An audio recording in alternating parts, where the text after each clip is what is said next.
Welcome to Perfection's Clutch Installation Lab. We just finished putting a clutch in this Hyundai Elantra. Now we're going to replace the master cylinder and the slave cylinder. And we're going to bleed this system using a pushback bleeding technique. We're not going to push fluid out the bottom of the slave cylinder. We're going to push air bubbles out the top. Now I went ahead and put one bolt back in to secure the slave cylinder while I remove the bolt that holds the line on. So I'm going to use that to just secure it. Start to remove that bolt. Now to remove the master cylinder, a couple different things I have to do.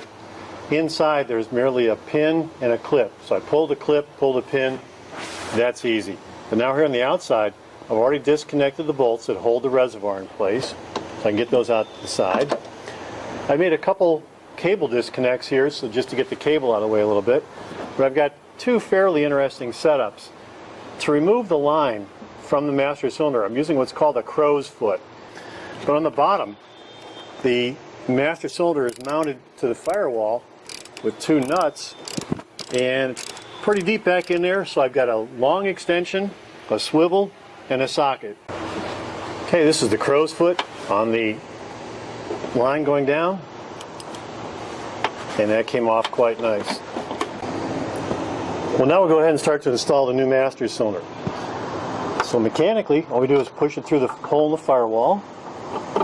There's two studs. Get it lined up. Now hopefully the nuts won't fall out of the socket. So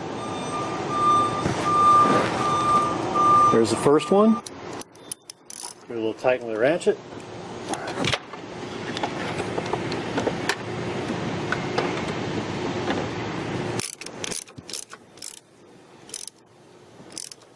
I want to attach the line. Okay, that's started. Now before I tighten that up, I want to go ahead and attach the line that goes to the slave cylinder itself and snug it up. Okay, now I'm going to change the wrench, use the crow's foot again, and tighten the line going into the master cylinder. Boy, that crow's foot is working out well today. Now maybe this will help people understand about changing brake fluid every so often. This is just full of black sludge in the bottom there. I don't think this fluid's ever been changed out. So before I install this reservoir and line, I'm going to clean these two out. A lot cleaner in there now. That was 10-year-old grunge. So I'm going to remove the cap. Kind of hard to see, but we're getting that clamp down in place. There it is. Got it. Okay, now we're going to go ahead and attach the line to the slave cylinder. There's two copper compression gaskets. Put one in each side of your bolt. And then there's a slot in the back of the slave cylinder that the stem actually goes through. And before I get real tight with this, I'm just going to put a drop of .3 on there, just to act as a little bit of lubricant. Now for the fun part, bleeding it. I'm personally not a big fan of putting brake fluid in and pumping on the pedal and saying open the bleed screw. Yes, that has its place, but in a clutch we've got a couple different situations we can work with. First, in this particular situation, I'm going to just allow it to gravity bleed. So I've got a tube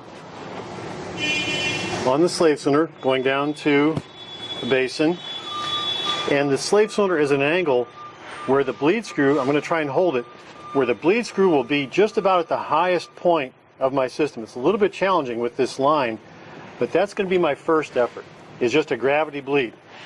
Then after we get as much fluid in as possible, then I'm going to push back on the slave cylinder just with my hand and try and push air bubbles out and up the top.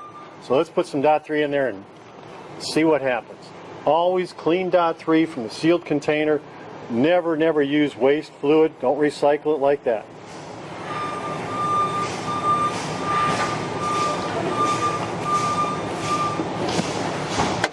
I've already loosened the bleed screws, so it shouldn't take much. And hopefully we'll get some fluid coming out.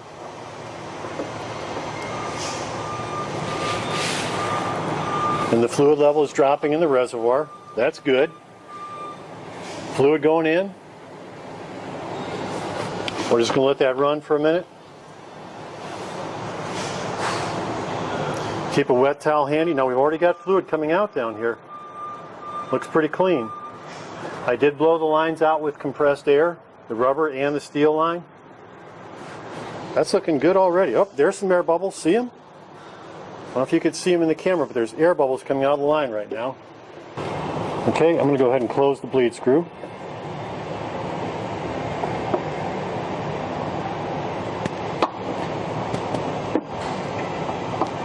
I'm trying to give you an overview, so the camera angle may not catch every single detail here. I want you to see all the parts as we're working with them.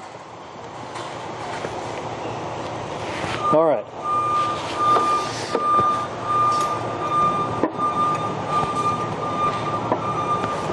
I'm going to snug that up a little bit.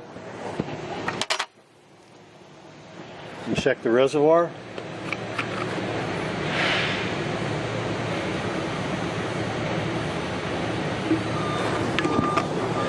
Now the slave cylinder is extended all by itself because there's a spring inside. So now I'm going to carefully start to compress the slave cylinder just by hand and watch the reservoir.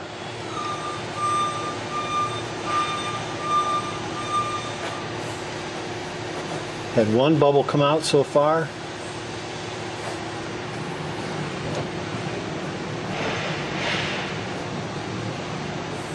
There's some bubbles.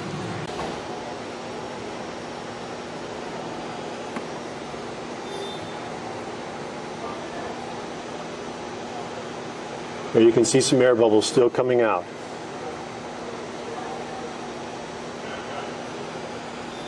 That's looking pretty good. Now it only took a few minutes of compressing the slave cylinder to act as a pump and push air bubbles up and out the top of the reservoir through the master cylinder. But how do you know when it's completely bled and you've got all the air out before you hook it all up? Let me use the old slave cylinder and I'll show you one way, one technique. I've got a C-clamp here. Now inside here I put a socket, a small socket, to go between the C-clamp shoe and the piston of the old slave cylinder. At the opposite end, the C-clamp is pushing against the nut right there. So this creates that brick wall effect, and you cannot extend that slave cylinder at all. So when you get a hard pedal, when it's blocked like that, no air. If it had air, you'd feel it. Now the other thing that's critical is the setup of the push rod length. Right now, notice I can compress the slave cylinder with my hands quite easily. Compressing it, and the spring inside the slave pushes it back. That's good. Steve, would you extend the push rod length, please? Now Steve has extended the push rod. Now I can't compress it. Steve has made it too long inside there, and either the check valve is positioned or the piston port is positioned so that fluid cannot go back into the master cylinder. This is incorrect. This would have the effect of holding your foot on the pedal as the system starts to age. Steve, would you shorten the length of the push rod? Now Steve shortened it, and I can compress it again. So if you don't happen to have the factory setup measurements, remember this: you must be able to compress the slave cylinder freely. That's an indicator that everything is set up correctly in the master cylinder.